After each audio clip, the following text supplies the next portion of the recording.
তো হে আসসালামু আলাইকুম এভরিওয়ান, কি অবস্থা সকলের? Welcome back to my daily blog.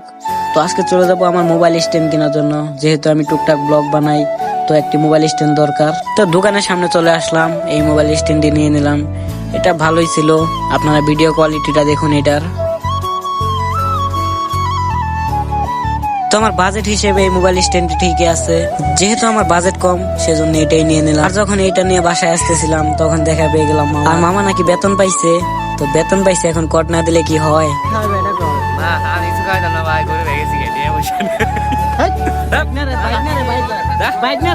তো এখানে সবাই মিলে ধরে নিয়ে যাইতেছি বটের দোকানে, যেহেতু মামারও বাজেট কম তাই বট খাওয়াবে বলতেছে।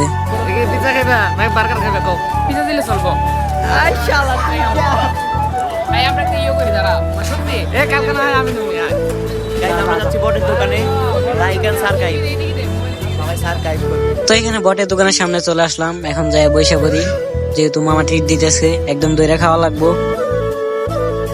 তো এখানে বট অর্ডার দেওয়ার সাথে সাথে আমাদের হাতে চলে আসলো, এখানে আমরা খাওয়া দাওয়া শুরু করে দিয়েছি। তো আমাদের খাওয়া দাওয়া শেষ, আবার দেখি মামা আরেক প্লেট নিয়ে নিছে। এটা কি পেট না আরো কিছু?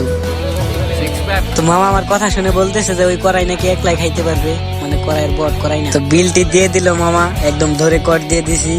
বেতন পাই আমাদের সামনে দিয়ে ঘুরে। তো এখন বট খাওয়ার পর চলে যাইতেছি বাসার দিকে।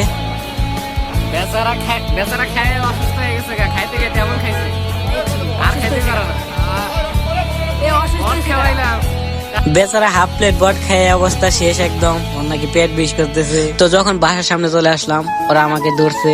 আমার কাছে 40 টাকা ছিল, ধরে 40 টাকা কর দিয়ে ম্যাক্স কলা নিয়ে নিছে। তো ছোট ভাইরা খাইতে চাইছে, না খাওয়াইলে কি হয়? তো যাই হোক, মজা করলাম।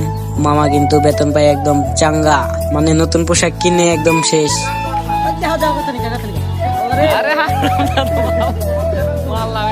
তো এখানে আমরা ম্যাক্স কোলা খাই। আপনারা সকলে ভালো থাকবেন, সুস্থ থাকবেন, নিজের পরিবেশকে ভালো রাখার চেষ্টা করবেন। আল্লাহ হাফেজ।